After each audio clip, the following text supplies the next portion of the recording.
everybody, welcome back to NW Farms. This is January 31st. It's middle of the afternoon, probably about 5 o'clock or so. We've been repairing on the 4230 all afternoon long, trying to get it back up and running. We've successfully completed that repair.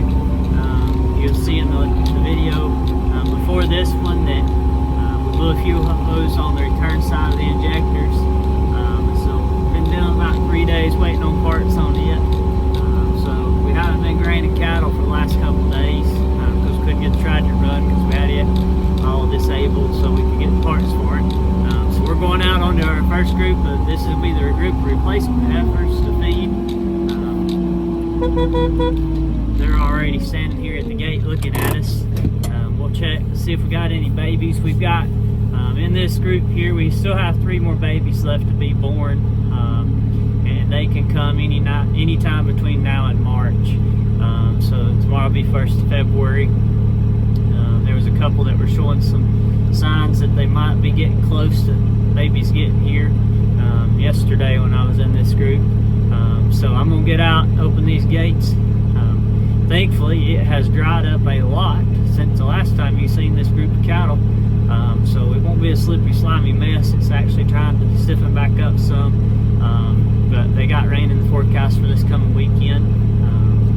But we're going to at least enjoy the dry here for a few days. I'll flip you around whenever I get this gate open and let y'all see the cows. I may go ahead and turn the camera off, flip the camera around on another mount. That way you can see these cows. The 2 bulls here, they're trying to prove who's going to get to the feed trough first.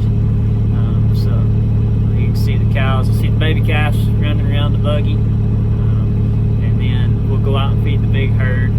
You can see them too. So hold on just a second here. Let me turn the camera off, flip you around, and then we'll strike out feeding cows.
Typically do not retain any bull calves for breeding stock, but because these are purebred Simmentals, we have been contemplating not cutting these calves or not banding them at this time, and letting them grow out and seeing as they're not kin to any of our other cattle in any of the other herds, maybe about the possibility of retaining one of the bulls for a herd sire.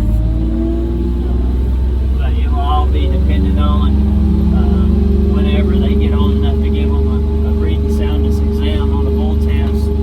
If they'll pass it, if they'll pass it, then we'll keep them. If they do not pass it at that time, that'll probably be when we go ahead and steer them and then finish feeding them out, either for beef for ourselves or send them to market for the rest of the calves to go to market. Right now at this time we're not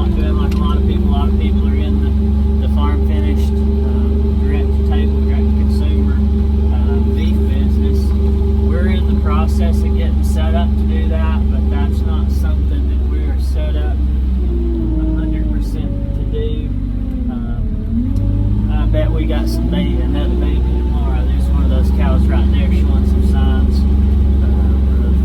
She may be getting close. But on the direct consumer beef deal, we're in the process of building 2 small feed yards to where we'll be able to retain about 12 calves a year and finish those, and go to direct to consumer beef if I choose to do it that way, or what I've actually been contemplating doing is going direct to a restaurant and teaming up with them and doing a locally grown and sourced option. So let me close this gate. We'll turn the camera off and then go out and feed the other group of cows. I may put you outside on the feed box and give you a different perspective, a close-up view of the cows that when we get out there to that one. So, alright, so these cattle are so used to being fed, they come to this set of gates right here whenever they hear this buggy fire up and the horn blow, and you can see them actually turning away and walking away from us. So they're actually headed up to the trough right now, to be waiting on the feed truck to come by and actually go ahead and feed. So I'm going to leave you turned facing out from the buggy for right now. And then when we get up here to the feed box, I'll stop and then I'll mount you out on the side of the cake box, so you can actually see the cake come out in the trough, hopefully. Maybe you won't fall off, because if you do, that's not going to be good. But maybe they won't step on it. Let me get this set of gates right here. Looks like we got to put hay out here in this herd today. So we'll do that once we get done grading, and then we'll be able to ride around on the tractor and see what we got out here in this field.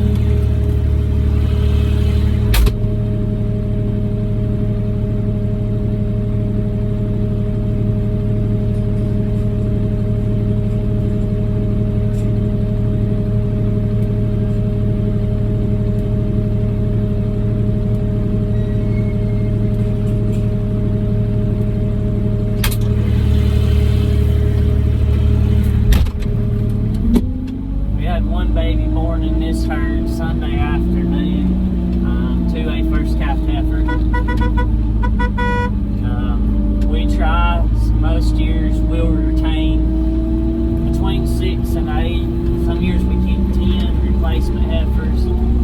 This year, because of the higher cattle prices, I actually chose to sell all of my calves, and then buy back bred replacement cows so that I could get calves this calving season versus having to wait about 18 months to market calves. Now, depending on who you are, you may see it differently, but to me, that sun's going to be right in your eyes. Hold on just a second, I'll get out of that.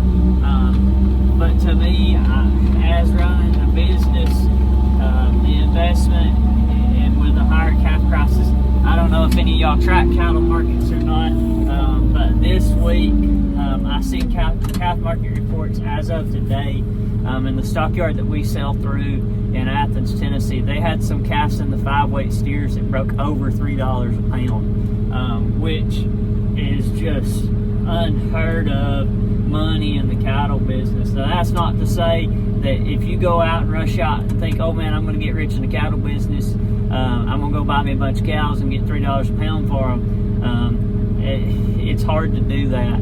I'm not telling you go out and jump in the cattle business. That's what we see as cattle producers. When cattle markets are really high like they are right now, we have all these people that jump in the business, and the cattle market is on like a 5-year or 10-year flop up and down on a roller coaster. It's usually on about a 10-year.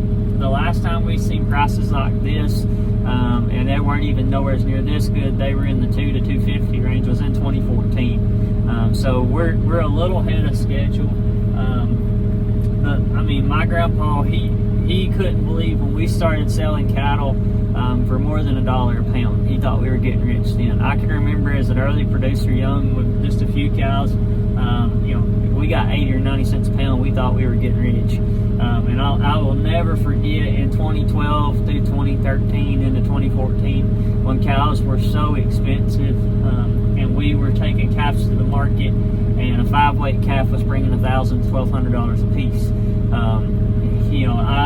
I could not believe that kind of money, and I said then I actually kept those check stubs because I would have never dreamed that we would have ever seen that kind of money in the cattle business, and I know my grandpa never would have had. But you know, this week cattle prices were over $3 a pound on a lot of feeder calves. But so what we actually did last fall when we sold calves, we sold everything. And I bought heifers back, like I said, that were already bred, they were on our calving season, or where we could make them match up in our calving season, just so that we got calves this year out of them versus 18 months, 14 to 18 months on return on investment. So you figure up that right now for what calves are bringing, a 5-weight calf that brings $3 a pound, if that was what the price was and we were marketing cattle right now, it would take about 2 calves to pay for a replacement cow or replacement heifer as of market prices right now. The way I look at it is I look at that cow should produce a calf for 8 to 10 years, and after she's about 10 years old, I'll be able, in that 8 to 10 year range, I'll hope to be able to get that many 8 calves out of the cow. And then after that 8th calf, depending on if she still is in good health, her feet are still good, she still has teeth, she's holding body condition score, at that time, if she does that, I may breed her one more season and get her out and sell her as cull value, or breed that cow and sell her as a bred cow, and recuperate some of that net initial money that we put into that cow. So we refer to that as cull value of the cow. And so you look at the cull value of the cow. I didn't look at market reports on cows, but we sold some cull cows back in the fall, and they were between 80 and $1 a pound, 80 cents a dollar a pound. And on a cull cow, I mean, if you got a cull cow and she culls at $1,000 or $1,200, and you had 8 or 9 calves out of her, then you made profit back on that animal.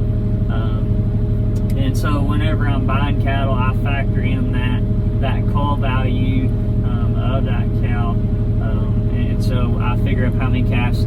Usually if I can get a cow paid for in 3 calves, I consider that fairly successful. I would like to get her paid for in 2 calves, but with the higher feeder calf market, that makes replacement animals also get more expensive, so therefore your initial input can be greater that way.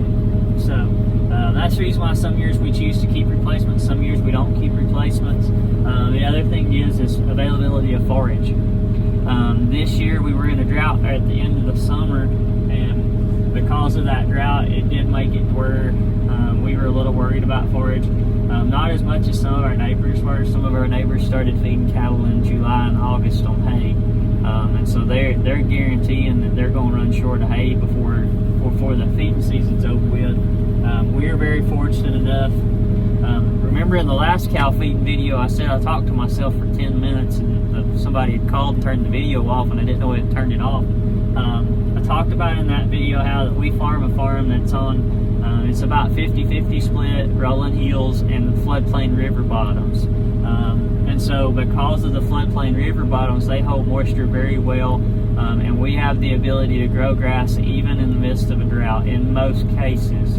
Unless the drought gets to be extreme drought, we won't be able to grow as much forage, but we still grow forage even when it's dry in most places because of our water table in those river bottoms and because of rotational grazing. So we didn't cull all of our calves this year based off not having forage and not having hay. I had hay. I had plenty of hay left to cut. I had forage available to graze cattle on. It was merely the choice of the time and the amount of money that calf was worth standing on a hoof whenever it came time to wean calves versus retaining that animal and that other input cost that it was going to take that animal from a 550-pound calf up to a bred replacement heifer in about another 12 months of feeding time, and the overall input cost of the feed and stuff. It, to me, made more sense to sell those animals and then buy replacements that were bred. So enough about me rambling about cattle. You'll find out if it's not about antique tractors or cattle, I don't really know a whole lot about what goes on in the modern society world, but if you want to talk cows or tractors or semi-trucks, I'll talk to you all day long about that crap. But you may not find that interesting at all. But hopefully you do. You're watching a farm channel, so maybe you like it, or at least interested, or bored out of your mind and didn't have anything else to watch. So let me turn you off. I'll mount you up on the feed box. We'll go down this bunk and feed this bunk of cattle. You can look at these cattle. These cattle are a mixed age range of cows. There's actually some feeder calves in here that were in a pen and they got out and got in big with big herd, but they're steers and a heifer, so I don't really have to worry about them breeding cattle. And they're still getting fed out here, but we're keeping them 2 steers for us. One of them's a beef for us, one's a beef for my best friend, and the heifer was supposed to have been a steer, but I sorted them calves when I shipped calves in the dark with no light. And